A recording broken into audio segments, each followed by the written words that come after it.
around the world. Let's go back to local politics, and joining us now is the Manager of Opposition Business, Tony Burke.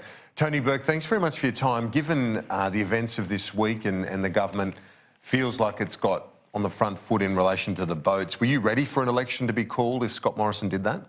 We've been ready for an election for a long time. But what Scott Morrison's done this week is tell untruths. You can call them lies, you can call them whatever you want. But to make his case, he has had to tell the Australian people things that are not true about legislation that's gone through the Parliament. And I think that says it all about how sustainable that sort of campaign is. You're in this policy trying to be humane and tough at the same time. Doesn't history show you can't do both? Oh no, you can, and it's only recently that we've had this concept that part of offshore processing was to keep people sick. Like it's an extraordinary argument that somehow you can't, when someone needs medical care, bring them to Australia, they're still in detention when they're in Australia, and give them the medical care that wasn't otherwise available. For years, this argument hadn't been run. And for us now to be told that's a critical part of the border protection regime is a ridiculous argument.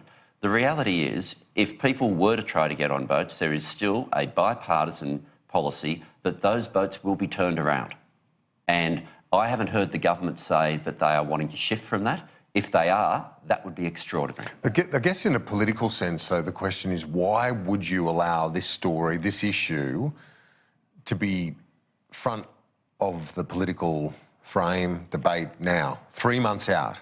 You've had 5.5 years. If there were to be any compromise, why has it happened now? It seems the timing is just, well, not helpful to Labor, to put it mildly. The timing came off the back of the AMA having sent doctors there saying people are in a state of health way beyond much worse than what people thought. And that was when this process started. It should have been dealt with last year, but the government stopped the Parliament early. Normally on the final day, we are always here late. This is one of the very rare times where the moment it was 4:30, they said, quick, let's get the House of Representatives out of here. Otherwise, this would have been dealt with last year. But have your tactics become a strategic problem? No. You were trying to embarrass them last year? No, you're wrong on that. We have dealt with this on the merits the whole way through. You did it without security advice last year. The whole way through, we've dealt with this on the merits. The security agencies raised issues with us this year, and immediately we then put forward, we changed the position to make sure there are amendments to accommodate their concerns. Security advice last year? Last year, we always dealt with legislation on its merits. We dealt with it on its merits. Security agencies, when they have issues with this sort of legislation, raise it. When it was raised, we immediately varied the position to make sure that it only applied to the people who are currently there. So you didn't, just to clarify, because you said I was wrong to assert that you tried to embarrass the government by having them lose a vote in the House on this issue, and it's stayed alive over the summer and has re-emerged now to be a problem. Yeah, what I'm saying, that's not true? No, what I'm saying is you're saying there was a motivation in terms of embarrassing the government.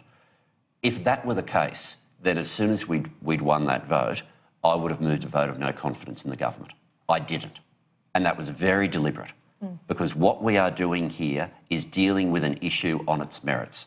What the government is doing, not only not dealing with it on its merits, coming up with a bizarre argument that somehow you have to keep people sick to keep borders safe, and beyond that, misrepresenting what's gone through the Parliament, not just to the Australian people, but to people on the ground in Indonesia. Sure, but Mr Berg, do you accept that people smugglers don't sell a nuance? They sell a message, and they now have a message, because that cigarette paper of difference now exists, more than a cigarette paper. They now have something to sell. Scott Morrison had a choice for that message to be the truth and to make clear none of this changes anything for people on the ground in Indonesia now.